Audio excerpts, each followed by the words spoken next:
It began not with an announcement, but with a silence one so heavy it settled across Buckingham Palace like a storm waiting to break. Courtiers stopped mid-sentence, aides exchanged unreadable glances, and somewhere behind closed doors, Princess Anne was summoned alone. When she emerged, her expression wasn't just grave, it was final, and in that moment the monarchy quietly shifted on its axis.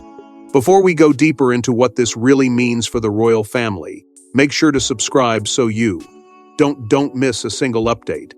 What followed that silent summons was not the usual rhythm of royal routine, but a disruption so precise, so controlled, that it felt almost deliberate. Those present would later struggle to describe it clearly. Some said the meeting had been called abruptly. Others insisted it had been planned for days, but all accounts agreed on one detail.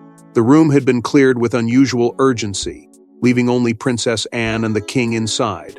A closed-door exchange that no one else was permitted to witness. Senior aides, some of whom had been mid-briefing just moments earlier, were quietly dismissed without explanation.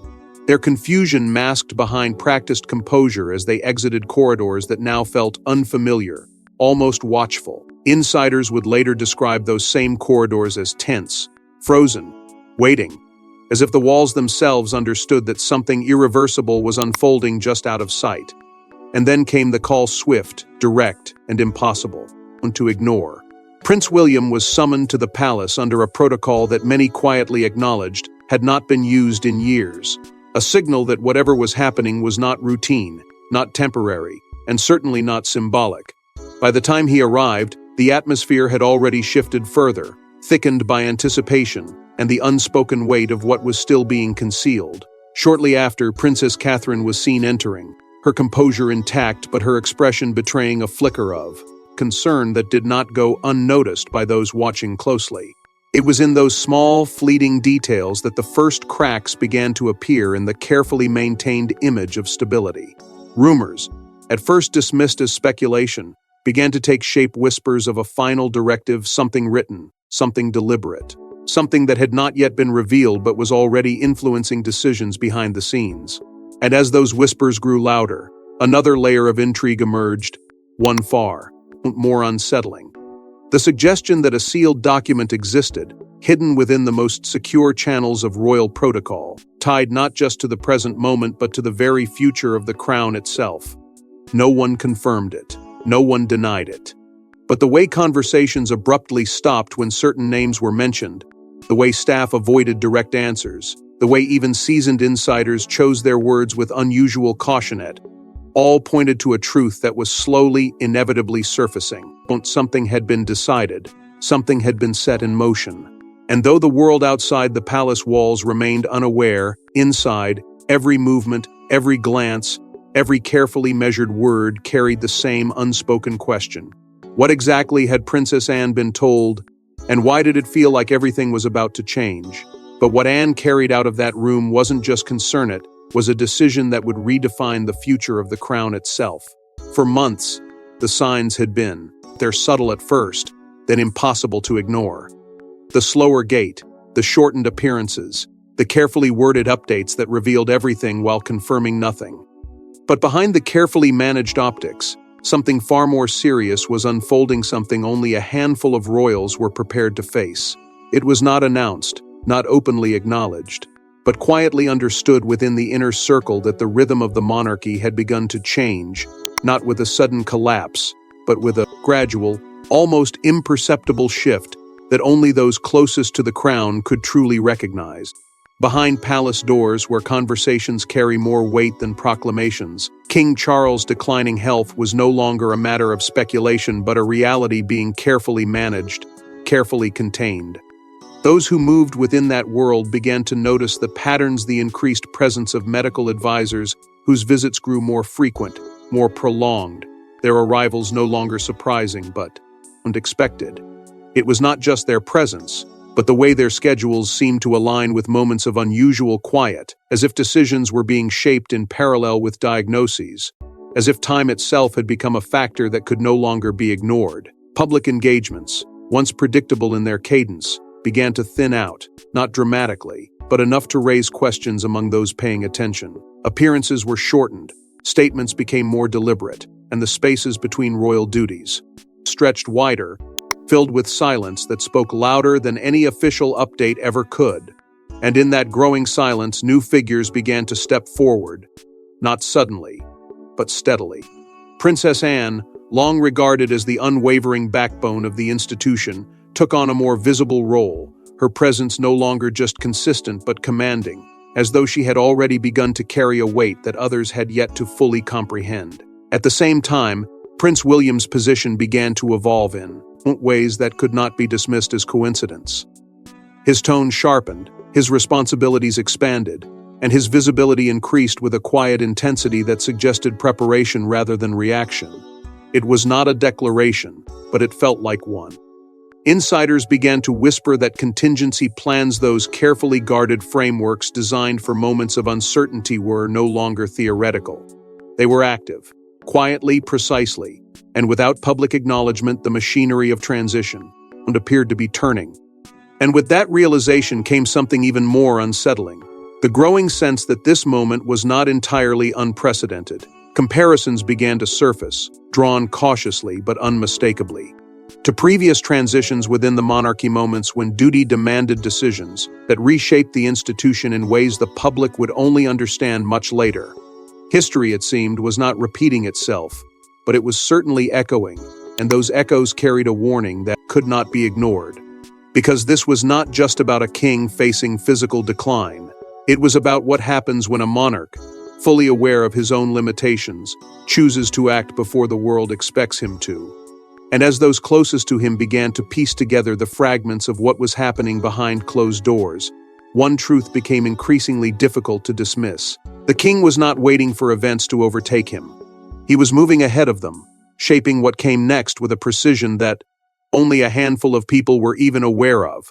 Yet even as the king's strength began to fade, the most shocking revelation wasn't his condition, it was what he had already set into motion behind the scenes.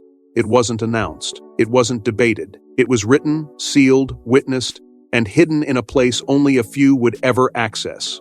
And when Princess Anne finally revealed its contents, even those closest to the crown were left stunned by its clarity and its consequences. By the time the existence of the document began to circulate in hushed tones, it was already too late to contain its impact. What had once been dismissed as quiet speculation now carried the unmistakable weight of something real, something deliberate, something that had been set into motion long before anyone outside the inner circle even realized it existed. The directive, reportedly written in the king's own hand, was not discovered by chance but retrieved with purpose, as though its timing had been carefully calculated to coincide with the very moment the institution could no longer afford uncertainty. And at the center of that moment stood Princess Anne, not as a passive observer, but as the one entrusted to confront what the document truly meant. Those familiar with the situation would later suggest that she was chosen not just because of her position, but because of her reputation, uncompromising, disciplined, and immune to the emotional hesitation that might have delayed others. She was, in every sense, the one person who would read the words exactly as they were intended, without distortion, without denial. And when she did, the reaction was not dramatic, not outwardly explosive, but something far more telling: an immediate understanding that what she held in her hands was not simply guidance, but instruction. The directive itself, according to those who claimed to have knowledge of its contents, outlined a transition of authority so precise that it left little room for interpretation, yet just ambiguous enough to provoke debate among those tasked with executing it. It did not declare abdication. It did not formally relinquish power. Instead, it was framed as a final wish, a carefully chosen phrase that carried both emotional weight and strategic flexibility, allowing it to exist in a space between obligation and intention. That distinction, subtle as it may have seemed, became the focal point of intense internal discussion. Legal advisors were quietly brought in, not publicly, not officially, but discreetly, under strict confidentiality, their role not to challenge the directive, but to interpret its boundaries. What could be enacted immediately? What required formal recognition? And perhaps most importantly, what could not be ignored without risking something far greater than protocol itself?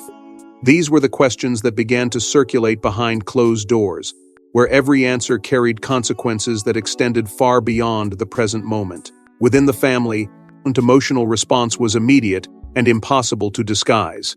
Shock, because of the timing; disbelief, because of the implications; and urgency, because of what it demanded from those who now had no choice but to respond. For some, it felt like a necessary safeguard, a way to ensure continuity in the face of uncertainty.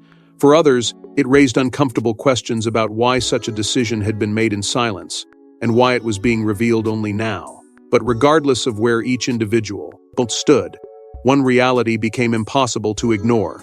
The directive was not hypothetical. It was real, it was active, and it was already influencing decisions that could not be undone. The monarchy, long defined by its ability to adapt without appearing to change, now faced a moment where adaptation itself had been pre-written, leaving those within it to decide not whether to act, but how quickly they were willing to accept what had already been decided for them. And as the weight of that realization settled in, as the conversations grew more urgent and the stakes became clearer, a new and far more unsettling question began to emerge, one that would shift the entire narrative from speculation to inevitability. Because the true power of the directive was not just in what it said, but in who it named, and why that name carried consequences that no one had fully anticipated. But what made the directive truly explosive wasn't just its existence, it was the name at the center of it. The moment wasn't ceremonial. There were no trumpets, no crowds, just a quiet realization that history had already begun moving forward. And at the center of it stood Prince William, no longer just the heir, but something far more immediate and far more consequential. By the time the directive's true weight reached him, it was not delivered as a discussion or a suggestion, but as something already in motion, something that required acknowledgement rather than approval. The meeting itself, held behind closed doors and shielded from even the most senior staff, was described in fragments by those who would later attempt to piece together its significance. It was not long, but it did not need to be. Every word carried the force of inevitability, every pause filled with the understanding that what was being presented could not simply be set aside. For a brief moment that insiders would later describe as the only moment of hesitation, William reportedly absorbed the implications in silence, not out of uncertainty, but out of the sheer magnitude of what it demanded. Because this was not a ceremonial inheritance waiting in the distant future. This was immediate. This was active. This was a shift that required him to step into a role that had, until now, existed just beyond reach, always approaching but never arriving. And yet, that moment of hesitation did not last. It couldn't. Duty, long ingrained and carefully cultivated, began to take hold, reshaping uncertainty into resolve with a speed that surprised even those who knew him best. If there was doubt, it was internal. If there was fear, it was contained. What emerged instead was something far more defining, a quiet but unmistakable acceptance that the responsibility now placed before him was not optional. It was inevitable. And standing beside him through that transition was Princess Catherine, whose presence, though often understated, carried its own kind of strength. Those close to the situation would later suggest that she role extended far beyond emotional support. She was not simply there to reassure, she was there to steady, to reinforce, to ensure that the decisions being made were not just reactive, but strategic. In moments where pressure could have fractured clarity, her composure became a stabilizing force, allowing William to move forward not just with determination, but with precision. As this internal shift took place, its effects began to ripple outward in ways that could not be entirely concealed. Senior aides, long accustomed to established chains of command, began to adjust almost instinctively, their reporting structures subtly shifting as they aligned themselves with what they now recognized as the emerging center of authority. It was not announced, not formalized, but it was understood. Conversations changed tone, decisions began to reflect a different voice. And in those subtle adjustments, the reality of the transition became increasingly difficult to ignore. Beyond the immediate, circle constitutional experts were quietly engaged. Their involvement kept deliberately discreet as they examined the implications of what was unfolding. Not to challenge it, but to prepare for it. Because even in a system built on tradition, moments like this demanded interpretation, careful navigation of rules that had been written for clarity, but were now being tested by circumstance. Yet for all the movement behind the scenes, the world outside remained unaware. Public appearances continued, statements were delivered, and the familiar image of continuity was carefully maintained. But beneath that surface, preparations intensified, each step bringing the institution closer to a reality it had not yet acknowledged openly. And in those appearances, in the subtle shifts in tone and presence, something began to change. William was no longer simply participating, he was leading. It showed in the way he spoke, in the weight of his words, in the quiet authority that began to define his role. When even before it was formally recognized, those who watched closely began to sense it, even if they could not yet explain it. Because leadership, when it truly emerges, does not wait for confirmation.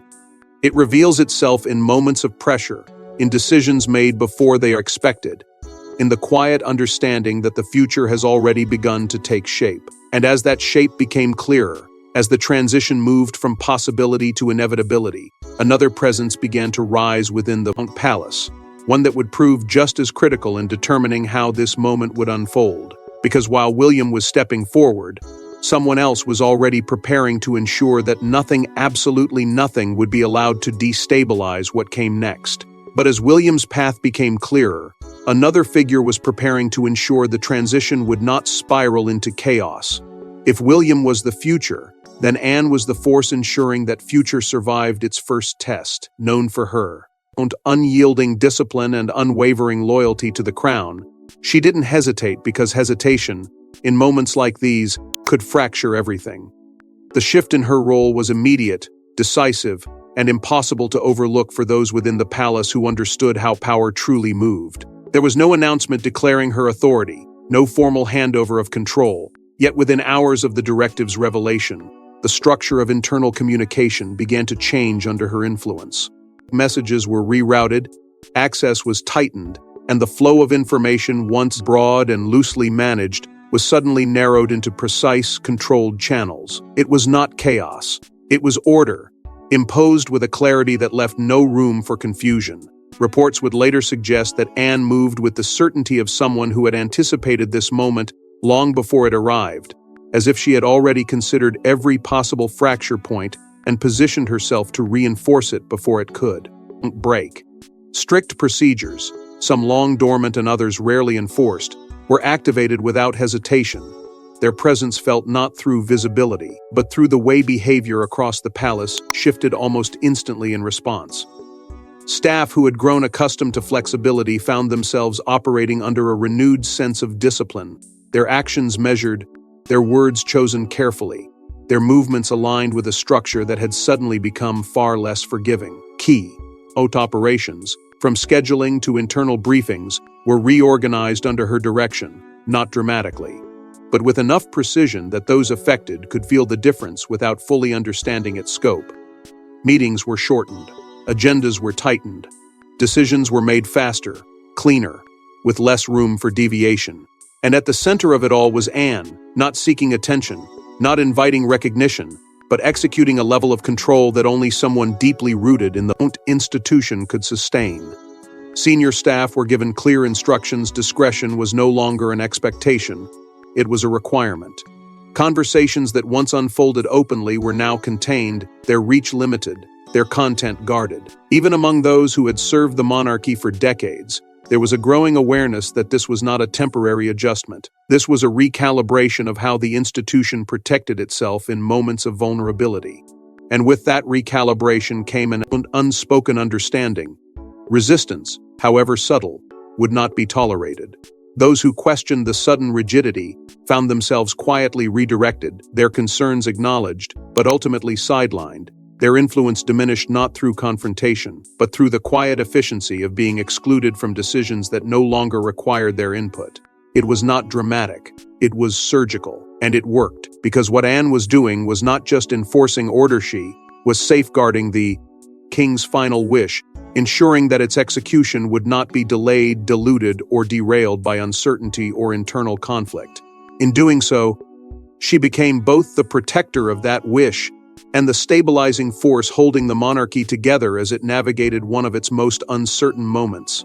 Her reputation as the enforcer, long spoken of with a mixture of respect and caution, was no longer theoretical. It was unfolding in real time, visible not in grand gestures, but in the absence of disorder, in the quiet alignment of a system that had been brought back under control before it had the chance to unravel. And yet, even as she held that control with unwavering precision, even as the palace began to move in sync with her direction, it became increasingly clear that what was happening inside those walls could not remain contained forever. Because decisions of this magnitude do not exist in isolation. They ripple outward, carrying consequences that extend far beyond the institution itself. And as those ripples began to spread, as whispers started to reach ears that were never meant to hear them, a new challenge began to take shape, one that could not be managed through protocol alone. Yet even with Anne holding the line, the ripple effects of the king's wish were already beginning to reach far beyond palace walls. The monarchy may present unity to the world, but behind its walls, reactions are rarely uniform. And as word of the king's directive spread through inner circles, it didn't just spark concern, it ignited quiet divisions that could no longer be ignored. What had begun as a contained revelation, shared only among a tightly controlled group, quickly evolved into something far more complex as its implications reached different corners of the royal household. Not everyone received the news in the same way. Some saw it as a necessary step, a decisive move to protect the institution at a moment when uncertainty could have weakened it beyond repair. Others, however, viewed it through a different lens, one shaped by timing, by perception, and by the delicate balance the monarchy has always tried to maintain between continuity and stability. Because while the directive may have been crafted with clarity of purpose, its execution introduced questions that could not be easily dismissed. Why now? Why this way? And perhaps most critically, how would it be understood by a public that had not yet been prepared for such a shift? These questions did not remain abstract for long. They began to surface in conversations that, though discreet, carried an unmistakable edge of tension. Within the household, subtle alignments started to form, not as open opposition but as differences in interpretation, in approach, in what each individual believed the moment required. It was not a fracture, at least not yet, but it was a divergence. A sign that even within an institution built on unity, consensus is never guaranteed when the stakes are this high. And at the center of much of that quiet speculation was one figure whose position could not be overlooked: Queen Camilla. Her response, though not publicly expressed, became the subject of intense scrutiny within those inner circles. There were no statements, no clear indications of how she viewed the directive, but the absence of clarity only deepened the sense of uncertainty. Some believed she would support the decision, recognizing the necessity of preserving the institution above all else. Others quietly questioned whether her interests, her position, and her influence might complicate that alignment in ways that had yet to fully emerge. These were not accusations. They were possibilities, discussed in low tones, weighed carefully, but impossible to ignore. Beyond the immediate household, the ripple effect extended further, reaching members of the extended royal family who, according to those familiar with the situation, were caught off guard by both the existence of the directive and the speed at which it was beginning to shape events. For many, the realization came not through direct communication, but through subtle shifts, changes in tone, in access, in the way decisions were being made and communicated. It was in those shifts that the reality began to settle in. Something significant was happening, and not everyone had been brought into the fold at the same time. Meanwhile, outside the palace, the first signs of awareness were beginning to take form. Media insiders, long attuned to even the smallest deviations in royal behavior, started to sense that something was different. It wasn't a single headline or a confirmed report, but a pattern and accumulation of details that, when viewed together, suggested that the surface of normalcy was concealing something far more substantial. Questions began to circulate, cautiously at first, then with growing confidence, as journalists and commentators tried to interpret what they were observing without the benefit of official confirmation. And with that growing attention came a new and pressing challenge for those within the palace: how to manage the narrative of something that had not yet been formally revealed. The pressure was no longer internal alone. It was external, building with each passing moment, forcing those in control to consider not just what had been decided, but how and when it would be presented to a world that was already beginning to ask questions. Because the longer the silence continued, the more it invited speculation, and the more that speculation threatened to outpace the carefully controlled reality. In that space between secrecy and disclosure, tension grew, not just between individuals, but between principles, the tradition of discretion that has long defined the monarchy, and the necessity of transparency in a modern world that demands answers. It was a balance that had always been difficult to maintain, but now it was being tested in ways that left little room for error. And as those within the palace worked to navigate that balance, as they weighed the risks of silence against the risks of revelation, one thing became increasingly clear. The moment they had tried so carefully to contain was no longer entirely within their control. Because outside those walls, the world was already beginning to notice. But while uncertainty grew behind closed doors, the outside world was on the verge of discovering what the palace had tried so carefully to contain. It started with a glance, then a headline, then a question no one could quite answer, and suddenly, what had been hidden behind palace walls began slipping into public view piece by piece, moment by moment. At first, it was subtle, almost easy to dismiss. A shift in tone from a seasoned royal correspondent. A carefully worded article that raised more questions than it answered. A broadcast segment that lingered just a little longer on what was not being said rather than what was. But in a world where patterns don't matter, where the smallest deviation can signal something far larger, those fragments began to connect.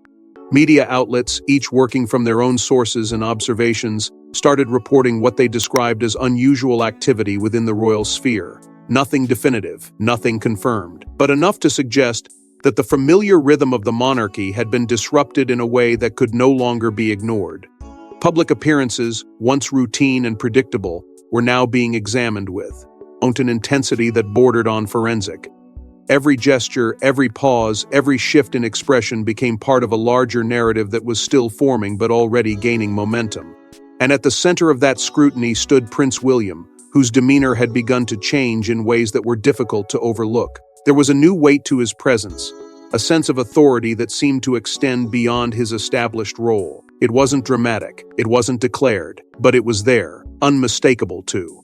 Those who had followed his journey closely, his words carried more finality, his tone more certainty. It was as if he was no longer preparing for something ahead, but actively stepping into something already unfolding. Alongside him, Princess Catherine's presence added another layer to the growing speculation. Her composure remained intact, her public role consistent, yet there was an undercurrent of concern that did not escape notice. Observers pointed to fleeting moments, brief expressions, subtle shifts in focus as signs that something significant was weighing on her, something that extended beyond the usual pressures of royal life.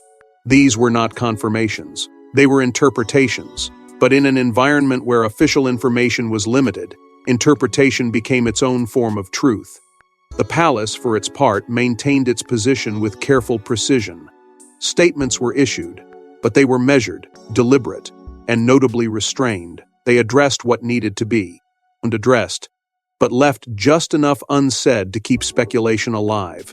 It was a strategy that had worked before: control the message by controlling its scope.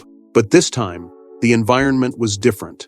The speed of information, the reach of digital platforms, and the relentless curiosity of a global audience meant that silence no longer created distance. It created amplification. Social media, in particular, transformed what might once have remained a contained discussion into a worldwide conversation.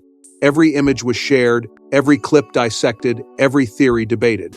What began as isolated observations quickly evolved into a collective effort to understand what was happening, driven not by official statements, but by a continuous stream of analysis, speculation, and reaction. The conversation was no longer confined to insiders or observers. It had become public, immediate, and impossible to contain. And with that shift came pressure, intense, unrelenting pressure for clarity. Questions that had once been whispered within palace corridors were now being asked openly, repeatedly, by voices that could not be easily ignored. What had changed? Why now? And perhaps most urgently, what had not yet been revealed? The longer those questions went unanswered, the more they demanded a response. Because in the absence of confirmation, speculation does not fight, it grows, filling every gap, expanding with each passing moment, and as that pressure continued to build, as the line between private decision and public knowledge began to blur, it became increasingly clear that the palace was approaching a point where silence would no longer be sustainable. Something would have to be said. Something would have to be acknowledged, because the world was no longer watching from a distance, it was leaning in, closer than ever before, waiting for the moment when the truth, whatever it was, would finally be brought into the open. And as the world leaned in closer, one final truth was about to emerge, one that would define not just a moment, but an era. The crown has endured wars, scandals, and generations of change, but rarely has it faced a moment so quietly transformative. Because this wasn't just about succession, it was about survival and the cost of preserving something greater than any one monarch. What had unfolded behind closed doors was no longer just an internal adjustment or a temporary response to uncertainty. It had become a defining moment that would reshape how the institution understood itself moving forward. And at the center of that transformation stood Prince William, no longer viewed through the distant lens of a future king, but through the immediate reality of leadership already taking form. The shift was not marked by ceremony or proclamation, but by recognition first within the palace, then gradually beyond it that his role had been fundamentally redefined. He was no longer preparing to inherit responsibility. He was already carrying it. That distinction, subtle yet profound, changed everything. It altered expectations, recalibrated authority, and placed him in a position where every decision, every word, every action now held a different weight. But this transformation did not occur in isolation. It was held together, stabilized, and guided by the unwavering presence of Princess Anne, whose actions ensured that continuity did not give way to chaos during a time when even the smallest misstep could have had lasting consequences. Her intervention was not loud, not public, but deeply effective, reinforcing the structures that allowed the monarchy to transition without fracturing under pressure. In doing so, she became more than just a participant in the moment, she became its anchor, ensuring that the king's final wish was not only respected, but executed with precision and strength. And that wish, as it became more widely understood, began to take on a significance that extended far beyond its immediate implications. It was no longer seen as a reaction to circumstance, but as a safeguarded, deliberate act designed to protect the future of the monarchy at a time when uncertainty could have undermined its very foundation. It forced a confrontation with a reality the institution has long balanced carefully: the tension between tradition and adaptation. Because while the monarchy is built on continuity, it survives through its ability to evolve, to respond to moments of crisis, not by resisting change, but by shaping it in a way that preserves its core identity. This moment, more than any in recent memory, brought that balance into sharp focus. It revealed the fragility beneath the strength, the complexity behind the simplicity, and the reality that even the most enduring institutions must make difficult choices to endure. Outside the palace, the implications of those choices began to settle in as well. Public trust, always a delicate and essential element of the monarchy's relationship with the world, now stood at a crossroads. Transparency, once carefully managed, was becoming increasingly necessary, not as a concession, but as a means of maintaining that trust in an era where silence invites more questions than answers. The narrative was no longer entirely controlled, and with that loss of control came the need for clarity, for acknowledgement, for a connection between what was happening inside the institution and how it was understood outside of it. And yet, despite the tension, despite the uncertainty, despite the weight of everything that had been set into motion, one truth remained undeniable. The monarchy had not broken. It had bent, adapted, absorbed the impact of a moment that could have destabilized it, and emerged still standing, changed, certainly, but intact. And within that transformation lay the beginning of something new, not defined by celebration or spectacle, but by responsibility, by the quiet understanding that what comes next will be shaped not by tradition alone, but by the choices made in moments like this. Because in the end, the crown does not simply pass from one ruler to another, it reshapes everyone who dares to carry its weight. Thanks for watching. Please don't forget to like and subscribe, and we will see you in the next one.